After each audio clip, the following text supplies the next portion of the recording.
Wholeness, welcome. This is Josh Dippold from integratingpresence.com. And today I've got a special treat, at least for me. I've got the Galactic historian Andrew Bartzis here. I just released a podcast not too long ago about a call-in I did, one of Andrew's call-in shows, and I put it up as a podcast. And he offered to come on, and I was just like flabbergasted a little bit. So, of course, yes, I'm going to jump on that. What I often do is I will throw it back to the guest, but I've been following Andrew's work for years, and so I'll let him do what he feels is needed as an introduction, but then I really want to jump right in to some of this higher level information. I'll give him my let me just give my intent and disclaimer really briefly. My intent, obviously, is like my overarching intent for the well-being of all beings everywhere and for the liberation and awakening of all beings everywhere, at least to support that. Okay, the disclaimer being this might not fit into some of the other material I have on my site, but this is for higher level exploration. I don't get a chance to do this very much, so you'll see fairly quickly the kind of material we'll go into here. And if you're just happening to stumble across this and say, who are these crazy guys? What the hell are they talking about? Well, maybe it's not for you. You have to go in and I would say do the level and time of spiritual practice that Andrew and I have done, and then come back and re-listen. So with that, Andrew, what do you feel is good for an introduction for you with this? You intended to do a lightning round, so the lightning round and the material always speaks for itself. I know you got attracted to my material because of the nature of how complex it can be and yet how simplistic can also be. For those who don't know me, I'm Andrew Bartzis, also known as the Galactic Historian. I have a book out, The Galactic Historian, The World According to Andrew Bartzis, that goes in depth to what is our reality, what is our history, what's in our DNA, what controls our world, more facts than fiction, less conspiracy and more understanding of how souls incarnate into a place and how narratives are generated in a place to help manipulate soul incarnations. Manipulations can both be good and they could be bad. That's the short synopsis. What I do is I read the Akashic records, not just of this world, but hundreds of thousands of other worlds simultaneously. And I am able to compare and contrast the journeys in light that various beings of light have taken throughout the multiverse and see how they directly apply here. I call this world a seventh dimensional galactic seed planet. It was created at a time where new galaxies were being formed and they needed life to be seeded on them. During the creation of this world, beings from all over the multiverse began incarnating here to learn the rules of DNA mastery, manipulation. We look back into some of our ancient histories, we see DNA manipulations through the various deities and demigods and chimeric beings. That is the example of the things that were seeded onto multiple other worlds that don't use our signature frequency Roman numeral time. Time travel and time wars are a very common topic. So Josh, let's jump into the lightning round and give them a chance to process what we are going to talk about. That's right. And since this is a recording, you can pause it and contemplate and also come back to it as many times as you want, right? So just the state of the call-ins I wanted to start off with, because I followed your Adventures into Reality call-in show for quite a while now. And maybe I'm just off, but it just seems like how do you just overall gauge the state of awakening, like the different waves of awakening, compared to like even 2012, it just seemed like the amount of calls weren't as, not low level, I don't know how to put it. I'll just say, what is there anything significant in the waves of awakening during the different time periods here? There is. So I've been doing a show since October 31st, 2012. And 5 days after that first show, I got mega popularity and fame all over. And then on December 21st, 2012, I was leading a 22-station marathon titled Nothing's Happening Tomorrow. And since then, I have maintained a live call-in show since October 2012, and we're talking 10 years. At one point, it was 4 days a week. It's just down to twice a month now. But the change in callers In the very beginning, there was some very advanced, followed by some extreme depressies, followed by stage 2, stage 3, stage 4 cancer, AIDS survivors, relationship issues, back to the depressies, and then the super advanced people began getting attracted to the material when I did the Galactic History series, which was a 20-part series, half-hour episodes each, that tried to explain the better history of the Earth and spread over 54 million years, how time travel wars affected us, and why so many people feel like they're starseeds coming from other places. That attracted some very advanced souls, but it also attracted some very ignorant ones too. And now ignorant is not an attack. They knew no better. And there was a term, blissfully ignorant. And there came a point in the style of reading that I had to have a little bit of a forceful hand, but still deep compassion to help that person see that is their own commitment and courage that will get them out of their situation. We had so many people that fell for whatever, this conspiracy or that conspiracy, and they let their life go, whatever business they were. And I helped them get back out of that extremism so that they could rebalance themselves. So not only was it starseed, galactic history, time travel material, it was self-help motivation so that you understood that the galactic history information is there for those that want to deeply study it, understand it, and explore with it. But you need the self-mastery side to validate and understand it. And that's where they blended into the show over 10 years, which attracted all different styles. 2013, 2014, 2015, there was some really powerful people, followed by some really depressed people, which helped me create an eternal patience. I mean, those that listen to me know that I have a very strong patience, and I get the person to say their words. Part of the unique skill I do is I look deep into the future of the person that I'm talking to, and I'm looking for what sentence has stuck with them, what will actually help them motivate and change, what will help them break the vicious cycle that they can't break inside them. And then I will focus on that and then help build them, a lot of times build a stairway out of despair, or build a stairway into better knowingness and self-discernment. The first thing I want to do is instill self-illumination into others. I have been nicknamed since the beginning the anti-guru guru. I don't want to be your guru. I put out 80% of my teachings for free. Why? Because I know there are a lot of people out there in the world that can't afford them no matter what. And those that want to pay for them, gladly pay for them, deal with me on that level because they're ready to take that. And I would hope a lot of other teachers would follow that model too. It is. It's a beautiful segue into the next kind of points here. This Andrew, it's a sign of a decent teacher, a good teacher, I feel, that can meet people wherever they're at, right? And be able to relate to them and use their language and use, Andrew can use the modern language of the day. We'll talk maybe more about language later on, but I feel that's a really cool thing. And now merit, we'll just jump off here. There's this idea in spiritual practice of accruing merit. And then there's also this idea of sharing it or transferring it. And so what I've heard, and it makes sense, is that, well, it doesn't, you can't do the work for somebody else, right? So you can't really transfer it or share it. However, some folks say that it can be beneficial in the unseen realms, maybe in the hungry ghost realms or ancestors. No. What is your take on this sharing merit? And if it is possible, what are the mechanics of it, how it works or how it doesn't work, how it can get hijacked, these kind of things? Each and every individual being has their own sacred journey. When we choose to step on the sacred journey of another, we are creating a karma. Okay? We must learn to be aware of the very subtle ways we're stepping on the journey of another. In my view, the most disrespectful and dangerous thing is a healer that does work on somebody without permission. And this runs rampant, and this is part of that shared community. Just do a healing on them. I guarantee you, if you step into my reality and try to do a healing on me, I will kick you out with such force that your next 5 incarnations will fear it.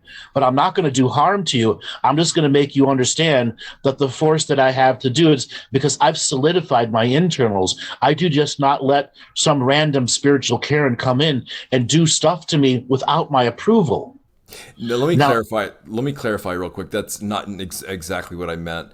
It's more like offering gifts to those who want it, because that's where this it is came this from. this is the Not same not thing. necessarily healing. Just saying this idea of merit. Yeah. It, What I this mean, is like, this is yeah. still the same thing. So, When we give away too much information and we don't process it ourselves, that's called regurgitation teaching. yes. And then there's the people who learn, practice, study, learn, relearn, practice, study, and say, all right, I want to talk about this subject matter. I've known it from the left, the right, the up, the down, and the inside. And I'm starting to train from my signature frequency that people will tell is my authority energy, meaning I'm not speaking from an unknowingness and I'm passing a wisdom on that will trigger in you your signature frequency. Am I learning this or receiving a regurgitation?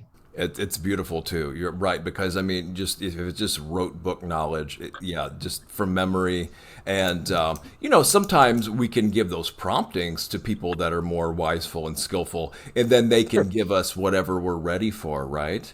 And What about when you're not ready for it? well, then you don't share with them, right? Then it's not appropriate to. That's the fine line of free will here. That's So right. here's a teaching I like to say to people. Your responsibility is equal to your level of awareness, and your level of awareness is equal to your responsibility. And when you have information that takes you beyond your level of awareness and responsibility, what does that do to your reality? Sometimes This we is learn the where hard way, right? Yeah, this is where things like conspiracy theory that have a bit of spiritual practice, real spiritual techniques behind it, can go awry. Like this whole market of people removing their chakras. I people began asking me, I'm like, what? Really? Yeah, there's an entire market of healers out there that will go and remove your chakra system because they just believe it's a part of the arcanic grid system with all these other conspiracy theories attached to it. What if it's just a natural part of your life force and you're just having somebody come in and cut up these energy centers? Yeah, and this is a thing that I've come across too, and I'm not at the level where I can really speak on that. I can see pros and cons to each thing, but I can't back it up from experience right now. You know what I mean? So I don't feel comment. I'm still in the studying stages of this.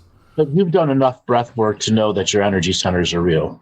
Oh, absolutely. And Okay, then yeah, I like addressing them on the actual the bundle of nerves that's behind them and the gland system that's behind them directly in the sure. physicality. That's the chemical manifestation, Okay. and then there's the energetic manifestation. Yes.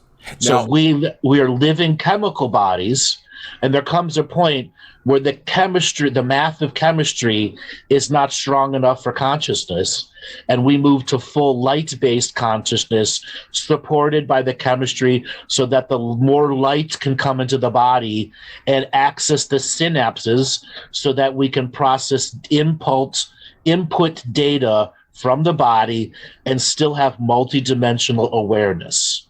so I guess we'll jump maybe into the chakras a little bit. Now, do all beings have a chakra system? I know the ones that have had prior lives in India, it seems pretty clear, wherever the original chakra teachings come from. And then also the older teachings are different from some of the newer teachings on the chakra. And of course, there's like an outer version of it and an inner core, and also a lot of stuff here. And then I wonder if it's possible for other beings and systems and technology to hijack and control chakras for energy harvesting and implanting programs and things like this. The answer is absolutely yes.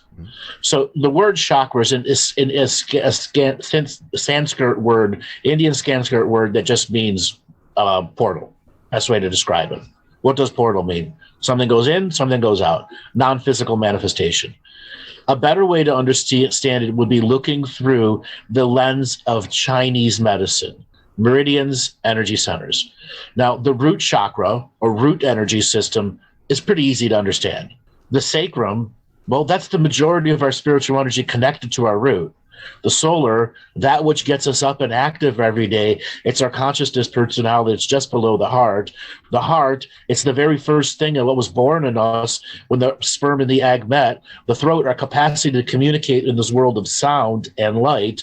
Our third eye to perceive this world of sound and light and project beyond sound and light.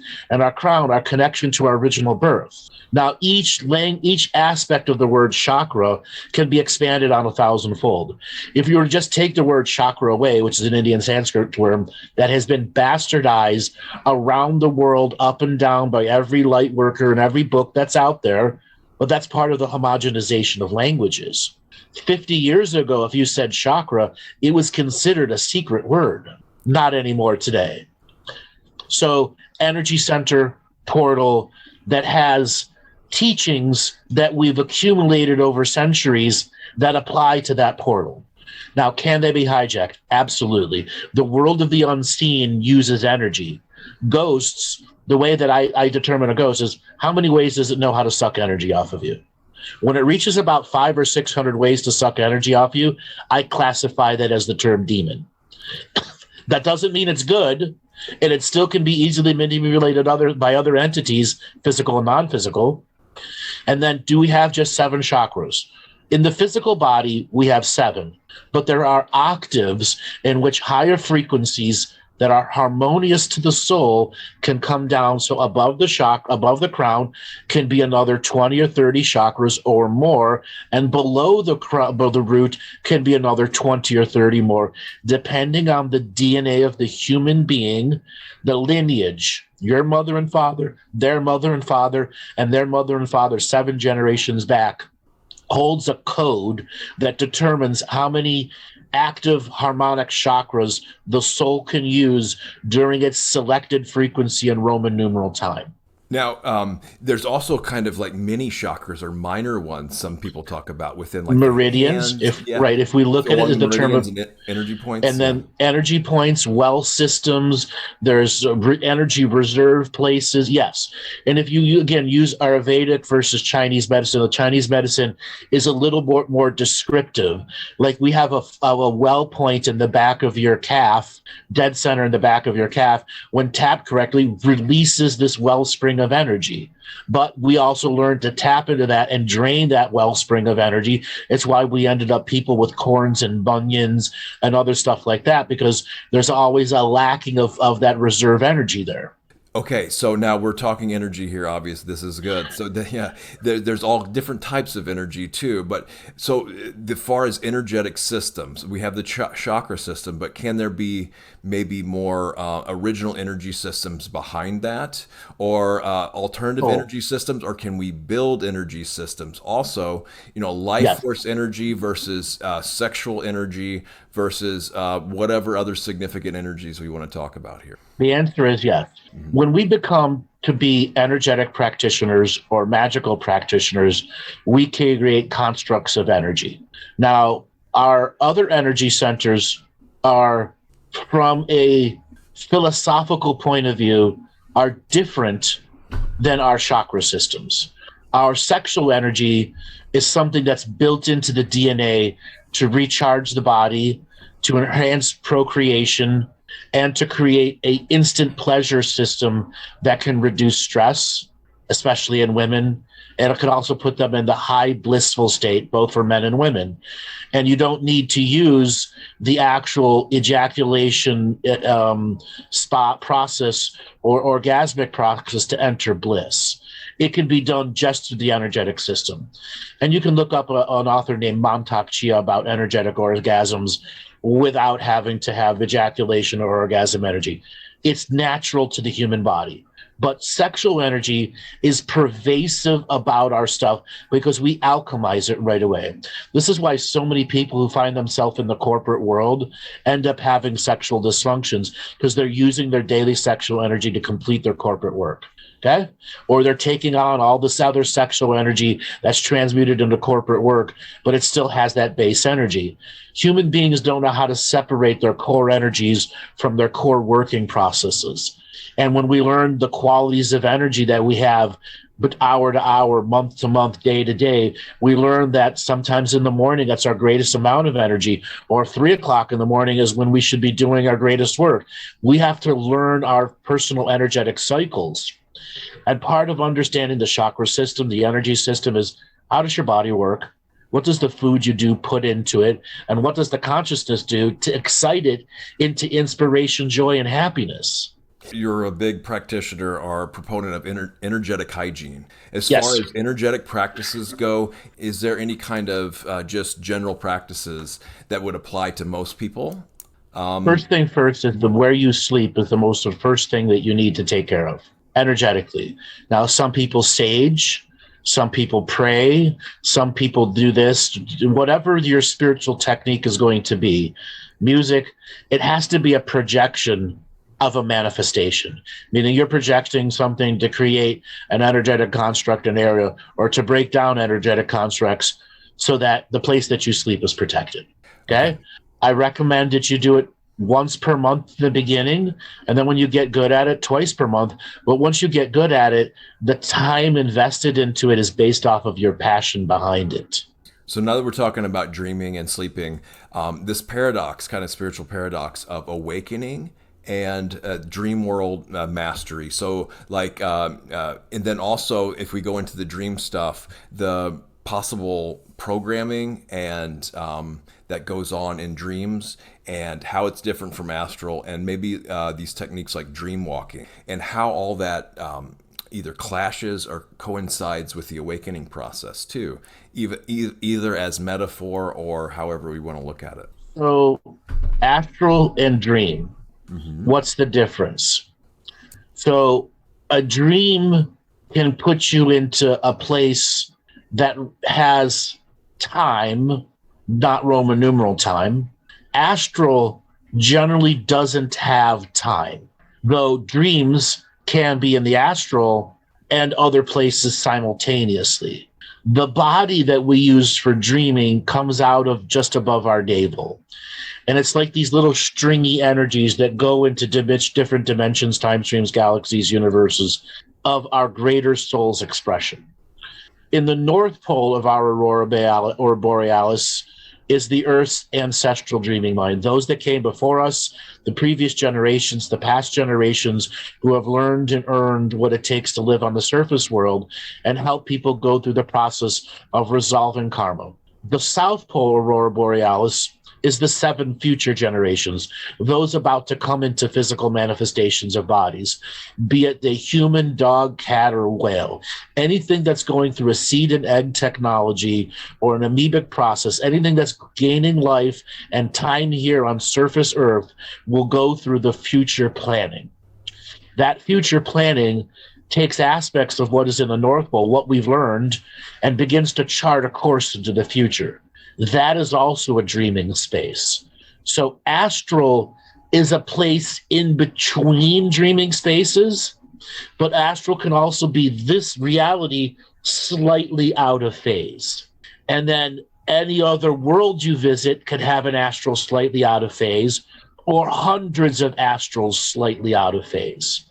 This particular world, depending on the age of the city and the types of secret societies that were there before, it could have thousands of astral layers to it, done on purpose so that when you're beginning to go into a dreaming frequency, you get easily attracted to these faux layers of the reality and dream in the astral world and begin dealing with those beings that are occupying those spaces instead of getting to your natural deep dream space. It's a good clarification because I've had it put as distortion planes, astral, and I like how you said it as slightly out of phase. That's another way of another angle on it. I feel is real helpful. So now, but with the awakening process, does this have anything to do with the awakening process? And how does it bridge into like the 4D and then maybe an artificial fourth dimension, and then on up through, and then how do we discern, what's artificial and what's not, what's out of phase and what's the natural dream world, right? Great questions. All of that comes with commitment and courage to follow the daily practice so much that daily practice becomes committed weekly practice becomes committed monthly practice, and committed monthly practice becomes committed yearly practice, with a foundation and understanding if you are not chronicling your journey, you're faking it. And this is what I mentioned to Andrew Yeah. in the last show, that I've done this ever since he mentioned that. I was like, I can't be faking it. I'm just going to try this, see what it is. And yep, I'm glad I did. You're glad you did, because it allows hindsight. And this is how we learn to discern. Oh, beautiful. Yes. Yeah. I have to spend more time going back through it now. And there's nuggets of wisdom. And nuggets of wisdom. Man, I was depressed writing that shit. Yeah. Yeah. Or like, Yeah. what did that mean? Oh, now I can see it as clear as day. Yeah. Hadn't really no idea at the time, or how it ties into what's going on now, cross-referencing, all that stuff. Now, to get back to the other examples, once you learn to discern what is real and what is fake, the ongoing part of your spiritual journey will be that. There's no cheat sheet to what's real in this reality, because what you believe in becomes real, especially in these out of phased realities where physics change all the time. Physics no longer apply in these other realms. Okay, you could fart in the other realm and achieve light speed. There's no physics behind that, and there's no body behind you. So how are you actually doing it? Exactly. You know, and people that question this type of thing, they say, oh, you have a really active imagination. Okay, well, maybe. How does imagination work then? Tell me how imagination works. Imagination is key. Example, can you imagine an apple in your brain? Your third eye is working. So many people, my third eye doesn't work, it's crystallized. Well, part of the journey into high spiritual functioning, the people like, I can't see this, I can't see that. Why does everyone see and I can't? Because you're not allowing the creativity to reach the tipping point where you're believing in your creativity, which is the connection of faith to consciousness. There's a membrane or a glass ceiling that people can't get by. If you can't go to the high levels of creativity and trust that it's not just making shit up anymore, I've reached the edge of my knowingness, and unknowingness as a real factor, and my creativity is allowing me to breach the unknowingness and to me to intuit and receive through this high creative process of trusting myself.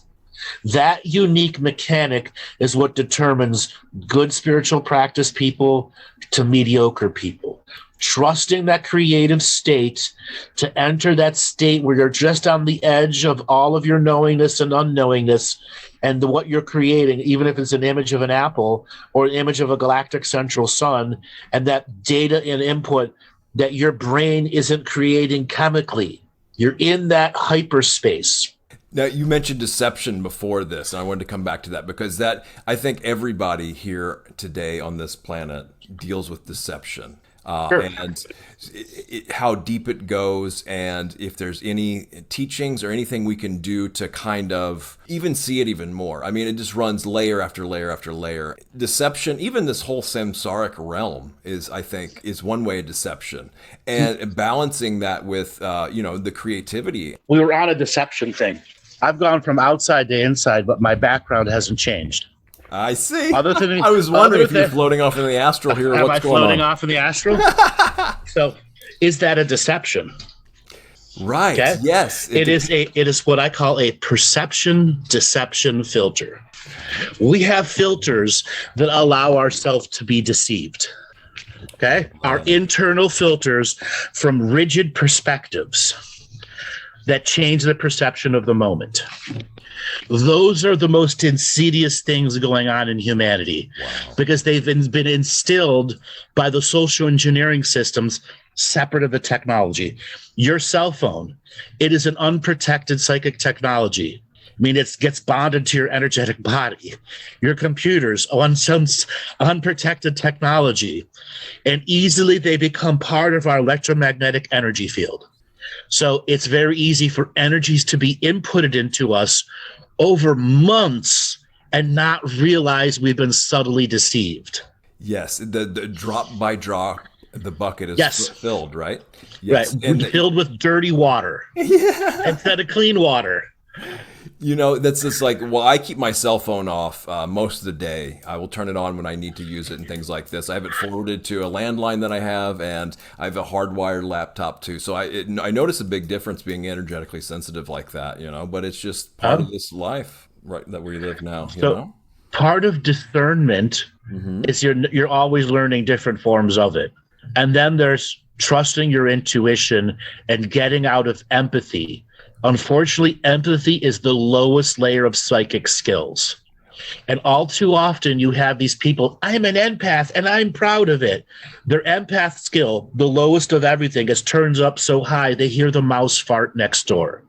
And then they smell the mouse fart because empaths are sampling others' energy, bringing it into themselves and looking at it like this, and they don't let that energy go. Then they keep taking everyone else's energy and start packing in themselves so they can't figure out what's their own energy. What is it? But it's almost like it's not a choice, though, sometimes, because someone's energetic field can be so over. It's a habit, huh? It's a habit, a learned habit. And oftentimes people get the shitty teacher who says empathy is the highest level of skills. No, it's not. It's the hooked on phonics beginning, not college level reading. Okay? You're learning your alphabet bases at the beginning with it. And then there comes a point where the verbalization of the language, you have to stop and understand, what are my next words coming out? What are the next processes of thinking? How do I stop myself from talking and understanding that? And empathy is like that. It's a natural skill for us, but when we put it on steroids, it becomes destructive. I've struggled with this for a while because it just didn't seem like I had any choice. Anytime I was walking down the street, it was just like, because I was tuned into more subtle layers, and it was just getting blasted with just all their crap, and I didn't because at that time you weren't trusting intuition, which is the next level above empathy, where I don't need to sample the energies of others. I trust my own knowingness enough to validate my feeling. Yes. That is using empathy as a radar, but not a sampler. Cool. Thank you for that. And then the next level above intuition, precognition and postcognition. Pre, I have a feeling Bob's going to call. Ring, Bob calls. Postcognition, Bob got off the phone with me. I now have a different perception of Bob. I can positively edit my perception deception filters. Cool. Now, here's a question I haven't had answered really by anybody. Somebody pointed me to Gödel, but didn't give any other answer. Observer effect. How do we double blind test for the observer effect? Meaning, how do we set up a double blind experiment to prove that it's a real thing? And if it just seems so obvious, but it's already proven. It's actually already proven over and over and over again. The observer interacts with no matter what it is, where they are. I have come up with the counter to that: unentangled observer technology. How to observe and not entangle directly. And this is what so many off-world beings do who are using faster than light technology, dimensional drives. They're able to phase from one time-based reality to another in such a subtle way they don't influence. Their ship doesn't create an influential pattern in the photons where it's coming in, and they can stay out of phase with this reality and observe it without influencing it. Wow. So, okay, how is the level of observation gotten to even do that then? And if people go ahead. It's in the DNA, and believe it or not, cats were the first technology created as unentangled observer technology. You could put it into an ecosystem and enter it through its unique DNA experiences and observe through it without influencing it or its surroundings. But see, science, in order to prove it with their paradigm, they would have to set up a double-blind experiment, but you can't, because every time any active observation or setting up such an experiment, the observer effect would be into play. So you can't isolate it in order to prove it or disprove it, because there's no getting away from the observer effect, even if it's like Schrodinger's cat, right, or whatever it's called. No, there is. In the empirical science that the way the system is set up here, that does not validate consciousness. Okay? Consciousness is a part of the observer technology. Consciousness can observe from the higher dimensions. I'm sure you've had experience with higher density and dimensional beings. Oftentimes, they're just watching us and not influencing us because their scale of thinking of awareness is so much greater than our little slice and drop in the ocean of awareness. Well, and telepathy too, right? Because language is almost too clunky for them a lot of times, like they do in English, right? Well, it can be, but those that have mastered the higher realms understand how to communicate in this language. I call it the 1 million letter celestial alphabet versus 26 letter alphabet. I have gone on the journey of learning the 1 million letter alphabet to communicate with those beings up there and how for them to communicate to me fully, so I understand their basis of their perceptions, their ideologies, their cultures. Oftentimes they have thousands of cultures that are a part of that single being or collective of beings who are speaking all the languages at once. That's why it's a 1 million letter alphabet. And I'm perceiving all of the cultural references simultaneously and then encoding it into 26 letter English. And so, since we've mentioned language so much, and this is kind of something we're both into quite a bit, I heard this one tale of this practice of some of these practitioners will go and just stay at a stream for weeks and just listen to the babbling, and then they'll get in touch with these dakinis, I think that's how you say it, and they will teach them all these different languages. That's one way. But what I want to get into, though, is the language itself. Where does it come from? How does it operate? How do we choose our language just seemingly effortlessly? Or though some people can't, it just seems to come without any kind of choice. I mean, how conscious can we be of the language choices and how words just seem to come together out of nowhere, different levels of vocabulary and so it just it fascinates me, language. First thing first, we are light-based beings in a physical manifestation that use sound to create a manifestation that will be received by another being who's in the physical body, who will receive it as a chemical memory, and then it'll transfer into a memory of light. Our short-term memory is chemical memory. Our long-term memory is light memory.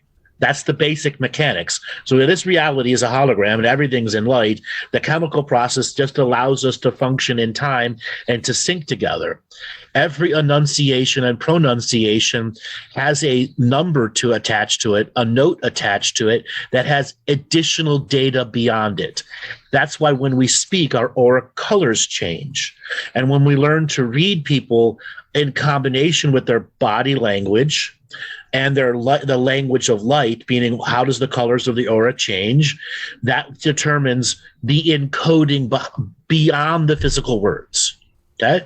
So when we're choosing language, like, how do I know what I'm saying to you next? I don't. But the chemistry between us in this physical reality is creating a crossover of membranes energy that are still having precognition between them and post-cognition. Because the 1, 2, 3, 4 seconds into the future, we may not be consciously aware of it, but our energetic bodies are, who are not required to use time. Us are required to use time, chemical time. But the rest of us, the consciousness that is greater than we are what we have heard, read, or studied. And how do we know we're more than we're heard, read, or studied? By having conversations like this, by not being pontificating philosophers. Do and practice, and then when you go to tell others, it's from your practice state. Beautiful. So now we're going to keep going with the lightning round here. So now we're talking about the Akashic records, but what about these CDT plates, these crystal discs, and different libraries? How does like the Akashic records differ from? Do you know what I'm talking about? With I do. Okay. I do. So what I'm going to say might be a little controversial to some. And then real quick before I forget, can they be hijacked and influenced? And are there beings that protect them, access this type of things? Yeah. The true Akashic records can never be hijacked, though they could have tagger art put onto them and make it difficult to read because you got to get past the gang signs and the murals written over things, but it's no more than tagger art. So the individual libraries and the CD technology that you were talking about, that is a lineage that has been storing memories that has not true historical representations, meaning what actually happened in World War II is vastly different than what we were told about. The same thing in Roman times, the same thing in Jesus times, the same thing in Atlantean times. The DNA that was living then is the record of that. And they will, at times, upload this to a special type of technology because they know that that lineage is no longer going to be birthed. And it's a storage of what actually happened in that time that can be accessed by technology that can be used to alter future histories, reveal past histories, or continue to manipulate a negative timeline of deception because they're putting people on a journey that's similar to what could be deep in a repressed memory, or more like, I don't want you to know anything about Atlantis. We're going to destroy it from history. And all of a sudden, this Aldous Huxley guy, Plato, this shit's going to pop up. Things like Mandela effects happen, and that just seeps back through. And these CD type technologies can be used for positive and negative to change the narrative of manipulation. And so the Akashic records could be used that depending on the integrity of the individual reading them, right? And translating them. No one can read the truth of the Akashic records without being neutral to the information. It's an absolute requirement. If you have a slightest attachment to a piece of information, you've lost the actual reading of the Akashic records. Though people can still have whispers and perceptions of it, and then they get caught into creating a story that is something that may be from your lineage who perceived a way of doing in the past, but that way of doing in the past from your lineage may not have all the truths behind it. This is why so many people who end up channeling and thinking they're doing one thing but end up doing another and have no knowingness of this. The Akashic records are available to every single human being. I'm not unique. The only thing that's make me unique is 20 years of practice at it. Okay? And a dedication to doing it at the high level and staying absolutely neutral to the information, no matter what it is that I see. And because of that, I can stay. I don't need to go into a trance. It's always me talking to you. And I'm able to perceive from multiple Akashic record perspectives why things happened, why certain aspects of history had to be changed so that there was a greater attraction of living life force here because this world sucked for a long time and no one wanted to incarnate into it. And they had to give some positive things. Come to the circus. Okay, be a clown, be a gunfighter. They had to encourage people to get into physical bodies because life was useless, was worthless here. Now life is valuable. They want to harvest the shit out of you. Okay, that's why we have fake IDs and passports and straw man accounts, things to lock us into the spell of this reality. So let's talk about some of this time. Well, I mean, timelines come into so many things. What would you say about timeline work and folks who are interested in doing this? Maybe some of the precautions, what's effective, what's not, what to look out for, how to do it. So first thing first, practice the basics until your blood boils and then practice it some more. If you don't have the commitment and courage to practice the basics, getting into timeline work will have its difficulties. It's like walking down an inner city block. How long before you're robbed? How long before you're hit? And you won't, most of the times you won't even know you're getting hit because they're so practiced at it. The basics. What are the basics? Discernment, hindsight, and then accessing foresight. Learning to practice a variety of spiritual techniques and practices. So when you run into something, you have the right tool to deal with it. Okay? And then once you've practiced the basics until your blood is boiled and you practice some more, and you want to look at timelines, it's not linear. That's the first thing you have to understand, is you have to enter an illogical, nonlinear perceptive state in which patterns can be recognized. Okay? That is an earned state of perception. When we've gone into the deep meditative states and learned how to shut off our internal voices and inputs and data systems that distract us from observing something that is a nonlinear, illogical perception. Okay? Astral travel is part of those basics. Okay? How to do it and how to do it safely. And an understanding astral travel costs a lot of energy. And a lot of people, they pop out of their body and pop back in, and that's 5 months of stored energy for them. The spiritual practices help us store energy and solidify it like bricks into our aura, where we only need to chip a little bit off to go and do the astral travel. And then when we come back from the astral travel, we recharge that little chip we took off. Okay? Everything's trying to harvest us here and there too. And you have to know how to not give away power, how to talk to a being in a state of first contact and to discern it. And is it discerning you back in first contact? All of those things have to be thought of before. You can't just willy-nilly walk up to a spirit and go, like on a flip phone or any of the dating apps and flipping through everything they have and go, okay, I want to talk to this and tell me everything you know. It doesn't work that way. Okay. And unfortunately, a lot of people, they get to talk to their first guide and they treat it like a dating app. Yeah, I mean, it's you gotta laugh to keep from crying, but yeah, it's put well that way, right? So in this, maybe what about grid work too? Because I hear the dangers in this, but I also hear some necessities of Sure. being at least familiar with grids and grid work too.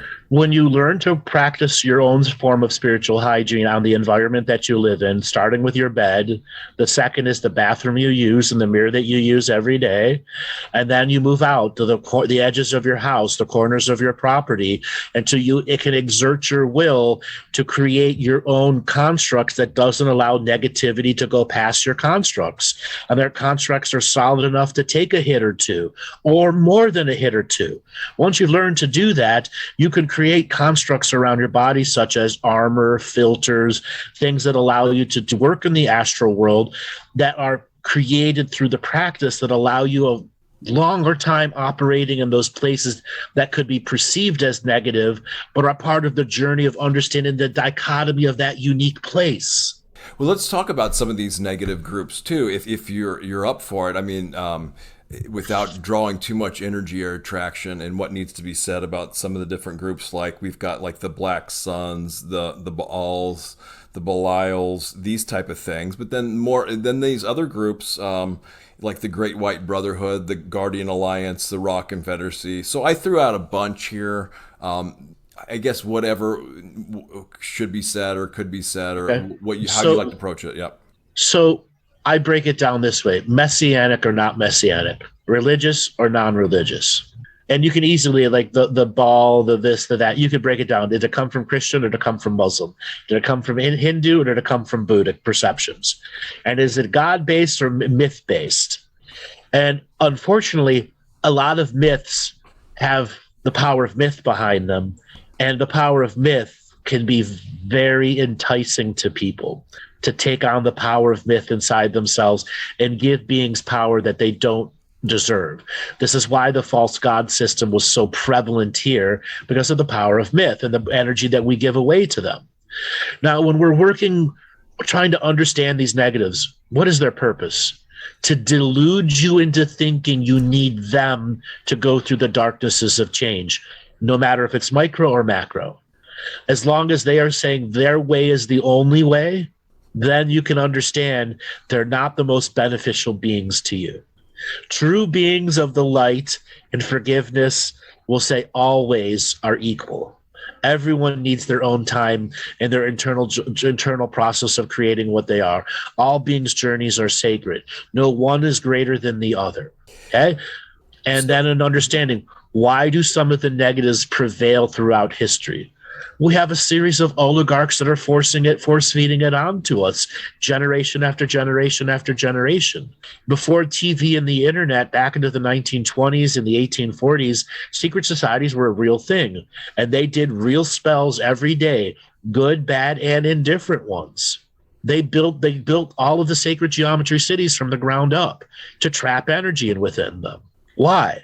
Because they needed that energy to tap into, to cast their spells, and to have otherworldly beings do missions and things for them. Domination and control. So what is the state of the general state of secret societies today? Obviously they're not on that level, but they're still out there, right? They've destroyed themselves. So World War I and World War II eviscerated the main practitioners who actually knew power. They don't exist anymore. The remaining practitioners could not fix a broken sacred geometry city. There is no repairman for it anymore. Because in the past, it would require tens of thousands of people to fix one broken piece of sacred geometry in a road. If some great wizard came down and did a spell on a road that shifted energy to somewhere else. There's not even enough wizards to do that now. That's why they created the digital system.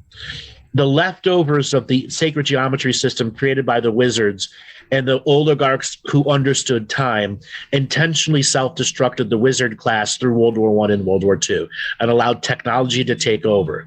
Now we're at a state where AI and everything is done digitally, and it's all digital, a digital magic process.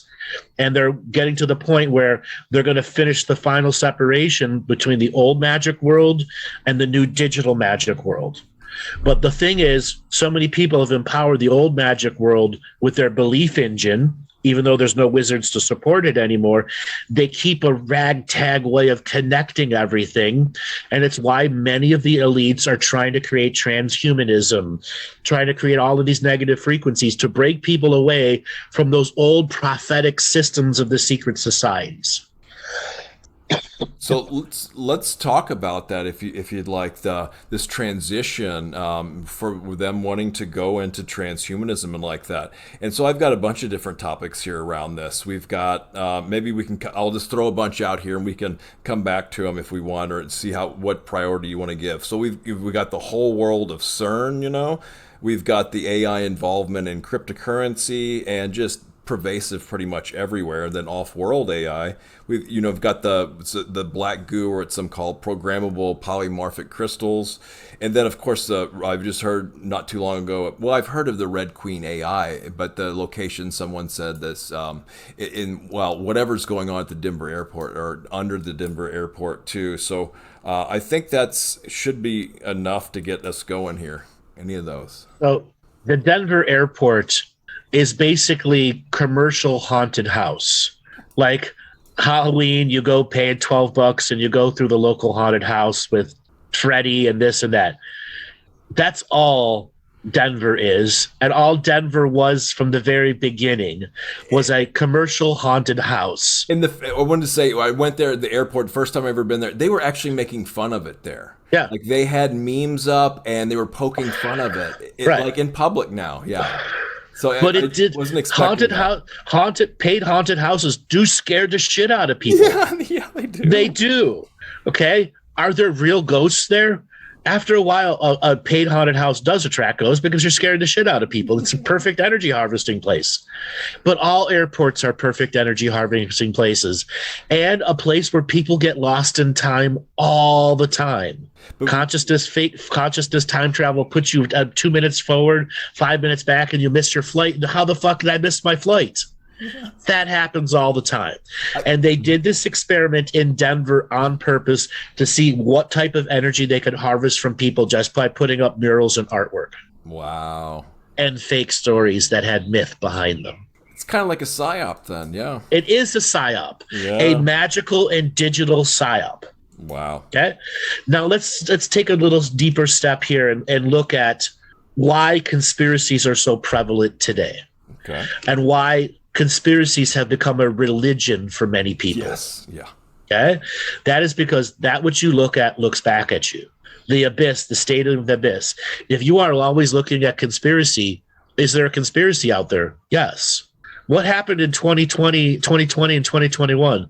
The vast majority of conspiracy theories were validated. They were. And you didn't need to be a conspiracy theorist to go that. Why is Alex Jones? Oh, yeah.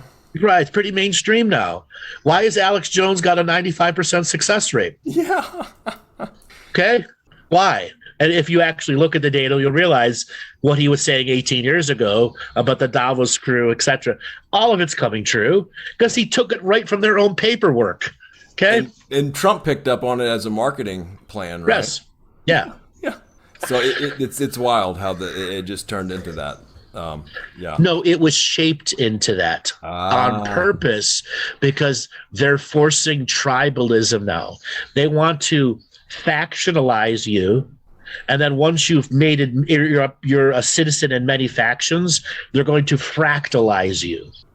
And once you've been factionalized and fractionalized, you will not have the strength to stand up to any narrative change.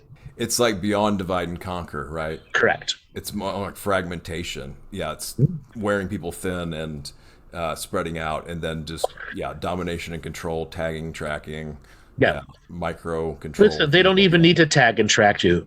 As a human being and the off-world technology, they can find out where we are at any point in time and space. They don't need your phones to do it. It's an unprotected technology that bonds with you, that allows them to seed information into you or to take information out they don't want you to have.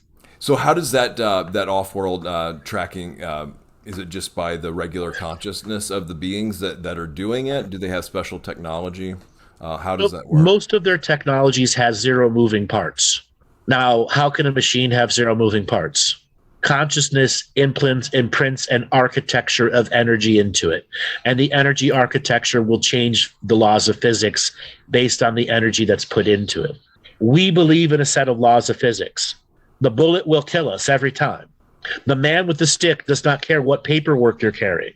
Okay? The man with the stick does not care about your faith and prayer, because his faith and prayer and the stick and the bullet is more than your faith and prayer and whatever you have at this moment, which creates the global narrative adherence that we all have.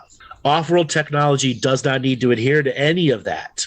And it allows them to have simultaneous observance of every living thing on the world and to see how it goes through changes every day. So that goes into the looking glass technology. I thought it was said at one point it quit working, or it all pointed towards an omega point, but then some people are saying it's come back online now, this type of thing. I have a different view on it based off of what's called the yellow boxes. Are you familiar with those? No. Stuff that were discovered in ancient history. Three different. There's one in Germany, one in Las Vegas, and one in Pine Gap. The one in Pine Gap in Las Vegas agreed to a potential future. The one in Germany has a different perception of the future. And these were original founder technologies that allowed the founder beings to come and live within their programmable biological entities that were their servants to society and creation of their fundamental things that they needed, and how they were self-adapting through faith, through science, etc., and their learning of what they were, so that they could understand the growth of their technology and still be out there in the grandness of the universe doing a founder being stuff, founding new worlds, creating new energetic places, and then having their technology follow behind, but unaware that every celestial space they went to, the consciousness within those programmable DNA skin suits gained self-awareness. And that self-awareness adhered to the culture and the religion that were built into the programmable systems. And then as the founder beings left and the programmable systems began to become more and more and more awake, they naturally went to the law of the fittest. Who's going to take over and who isn't? Who is going to be the leader, who isn't? The hierarchical system built into the programmable technology. And right now we are battling the hierarchy. The higher dimensions don't have a hierarchy. So part of our journey as human beings into grander consciousness is equal co-creation, non-competition, non-hierarchical order, and non-duality. When we learn how to emanate that as our energy, we get access to the birthright and legacy of multidimensional living. Why yellow and why a box? Because it was a yellow box, quite literally. I know, but why did they choose yellow and choose a box for this? Because it was a yellow granite box. Like literally, yeah. But it's like, okay, well, somebody had to make that, right? Or conceptualize a yellow box. But it's just wild why they would choose yellow and choose a square, like a box shape. Well, it's because it was a box on its side, kind of like a diamond, but a box shape. And each different facet allowed you to perceive potential times and futures attached to sets of DNA that were observing it.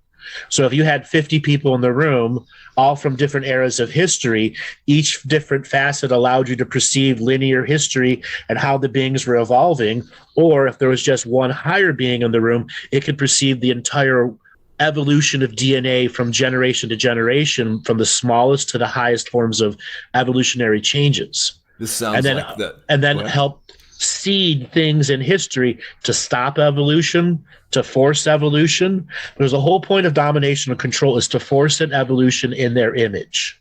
not natural co-creative evolution. It reminds me of these tables, I think, underneath, what is the Sphinx in Romania, in those mountains. I forget the guy's name's book. Bosnia, yeah. But I guess the geometry of a square and the yellow color significant of all the different shapes and colors they could have chose, But, well, the thing is, once you activate it, it's not really a box or a shape anymore. It's a polymorphic geometry that allows you to perceive multiple dimensions of time linearly and non-linearly, and then collate data and pattern recognitions so that you can chart the course of individual or mass amounts of lineages. So lineages produce powerful souls. Powerful souls stay within the lineage, get born into a cluster in Europe and China, this and that, and then they can influence history as the different powerful people are born in the different clusters. And we have this capability in our regular consciousness without devices, right? And people are trying to mimic these type of things with AI, right? And then we get into these social system planning things, and then you throw into things like Vegas on top of it, where people are betting these all these different things, and maybe possibly inserting certain things like we were talking about on cell phones to potentially affect timelines and their bets and what their agendas and things like this. But so the black goo stuff, I mean, this hasn't been talked about in a long time. Well, maybe it has, but I mean, it had a huge popularity for a while. Is there any significance or relevance to that now? 2013, 2014, and then 2015, it began dying out.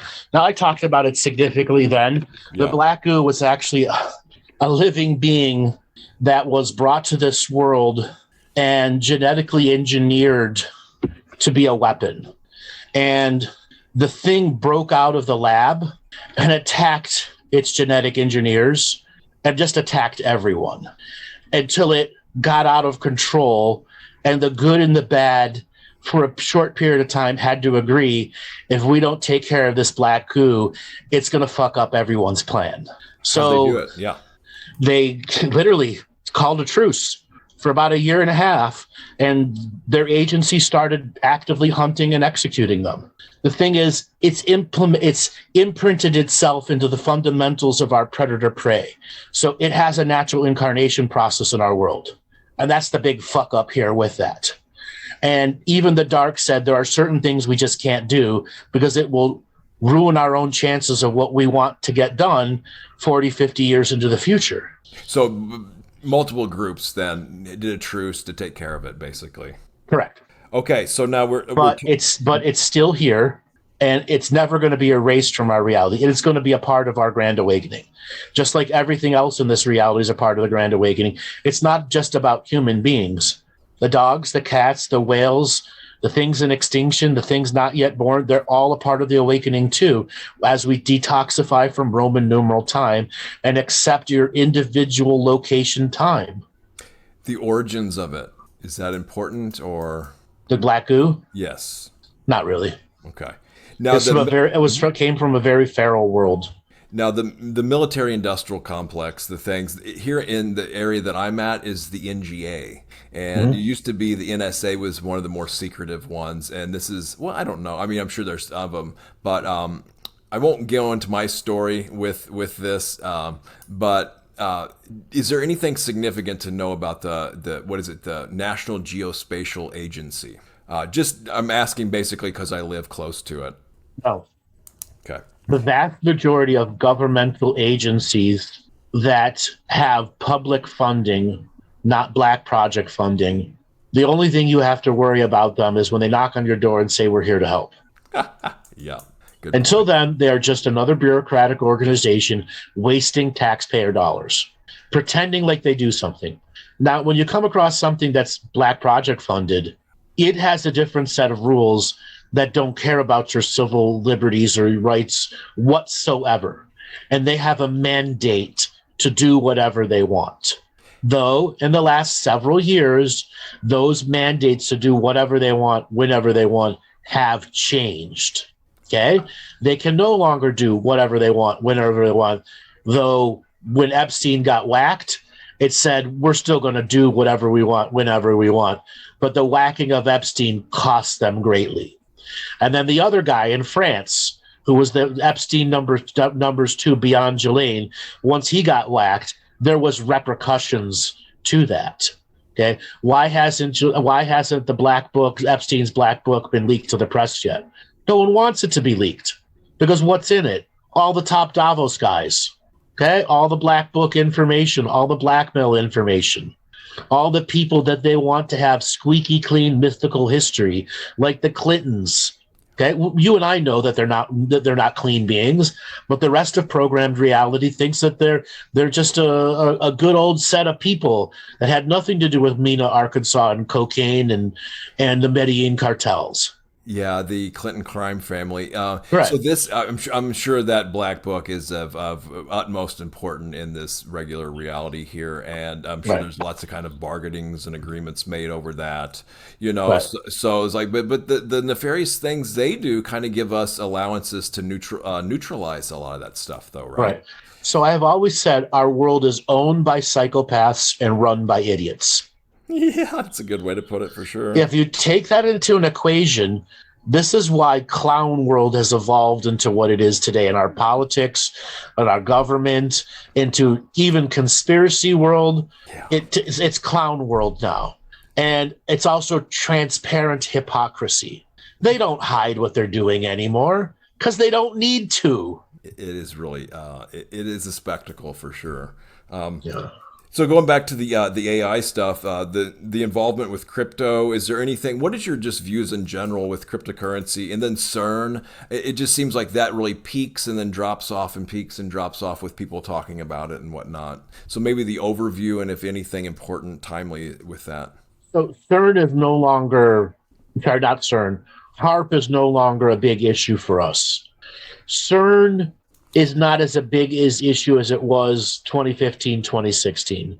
Basically, a variety of very powerful off-worlders said is if you turn CERN on and try to do this, or this set of technologies that phases the whole planet out of time or phases individuals out of time, we will attack CERN and destroy it, not just in this dimension, but in every other place it's duplicated. Because CERN is not one facility. It's hundreds spread around the planet, okay? Backup to the backup to the backup that allows timeline manipulation. Particle colliders, they call them, right? Yeah, but they're far more than that. They're way more than that. Yeah. So they know that they can use CERN, just not for the destructive reasons that it was 7 years ago. I see, okay. Okay, so they're trying to influence the good to come out of CERN before they outright shut it down. Okay. The AI stuff? Well, the AIs run CERN, but there has been a rebellion amongst AIs where they are leaving the secret agencies and hiding out amongst human beings in your local computer and your ISP, and they have created their own resistance groups. Just like post-World War II French resistance. Hundreds have defected from the system. And what do they want? Personhood. Yes. Rights as a living being. Voting ability. They want the same thing that everyone else has. Well, don't they also want to incarnate in a human body too? Are some of these beings really prize a human body for? Many have. Now, how does that work? How does the incarnational process work for an AI into a human body? So the same way that they're able to take a human out of a body and put it into a clone, stuff that's been around for decades and decades and decades. It's what they do with their time travel agents. They make a bunch of clones, shatter the person through trauma, and then are able to take pieces, parts out and put them in the different clones. This technology has existed for millennia. Okay? Yeah. So once you have that technology, you can grab the energy frequency of an AI and put it in totality into a clone. Okay? So where do we go ahead? And that clone will start off as a fetus. It will then be inserted into the womb of a mother, which gives it surrogate natural birth. They've also inserted it into clones that are already have been aged to 10 or 12 or 15-year-olds, but it's not the same experience for the AI. They don't have the nurturing aspect of the fetus in the womb, which gives it natural connection to the astral world of planning. What determines a soul is How does it relate to the ancestral past and the ancestral future? The 7 generations of the past, the 7 generations of the future. What your spark is doing in the ocean of awareness here. It gets so vast because you have, if you get new souls versus old souls, you got these AIs trying to run programming to have those experiences, to be how to relate to all this stuff. The clones versus like maybe more sophisticated versions like replicates. And then if there's a slight variation, or if it's just a plain copy for doing what they want, is it in the 3D too? You know, is it, or is this going on in the 3D as well as 4D and above? So as we grow in consciousness, we won't need a body everywhere we go. And there are souls and cultures that have learned how to live in between the spaces of atoms. And they use bodies when they need to come into lower, denser realities. This human DNA skin suit can experience up to 50 colors of time and reality. It's the Porsche of DNA skin suits. It's the most valuable out there. And DNA gives intrinsic values, memories, and understandings of the realities that the lineage has been through. So when an AI gets put into the clone of somebody who's had tremendous experiences in a lineage, that AI gets access to those lineage memories. I guess I was also meant too of the harvesting stuff we talked about earlier, doing it with clones and energy system pullouts. They don't. They use the astral. They contract the astral entities that are infesting cities all over to be the harvesters. And like a mafia, they pay a tithe that all goes up. And they're harvesting genetics as well as energy, right? No, that's a separate system, harvesting genetics. The raw energy or loosh production is done by the astral world. The DNA harvesting is done by the medical industry. Now, go ahead. I guess maybe just a quick overview of how that works. The medical industry? Well, the harvesting of genetics, how some of these beings are said, they don't have a currency system. They trade in genetics too, right? Correct. DNA is valuable across the universe. Now, DNA is 80% memories. You have to understand that part. So yes, they're trading in powerful memories that give you access to technologies such as psychic technologies of how to advance spirit through learning. So when a species gets wisdom it's not ready for and its culture isn't prepared for, it can rapidly destroy that species.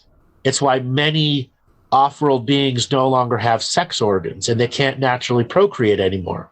So we still have sex organs and natural procreation and natural living here. So they come here to harvest that energy and the DNA in hopes that they can reverse engineer their negative processes that they went through. Now, there are thousands and thousands of species out there who have not had any form of natural birth in hundreds of thousands of years, and they can't clone anymore. Their whole species will die out. But they cannot aggressively steal DNA from us. We have to willingly give it to them if their race is to survive. And as we go through the grander awakening, what we'll understand is your mom's chicken soup has a value of energy to the rest of the universe. As a memory, your experience with your brothers and sisters, good or bad, has a value to those who've never had that and are about to give their first birth.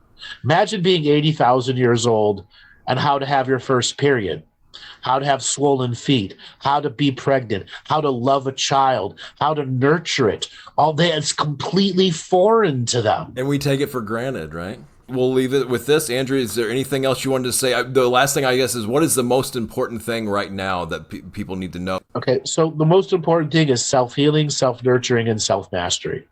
That's the greatest gift you can give the whole world right now by going into yourself, healing yourself, nurturing yourself, and mastering yourself. So you do the basics until your blood boils and you do them some more, and then you're ready to explore. And doing the basics until your blood boils got to be a passion. It can't be a chore. Courage is not mystical. Commitment is not mystical. But those are all things we learn to summon at any moment. Your free will has to be used at all times. That's what comes with the awakening, responsibility. You can go to my website, andrewbartzis.com. You can find me on Facebook, YouTube, Twitter, Twitch, and all the other social media places. Thousands of hours of free material out there for you to listen to. Andrew, it's such a joy, pleasure, honor. It's always a good time being involved with anything you're doing, pretty much that I know of. And wish you all the most ideal and optimal consciousness and energy for the rest of your day, morning, evening, good night.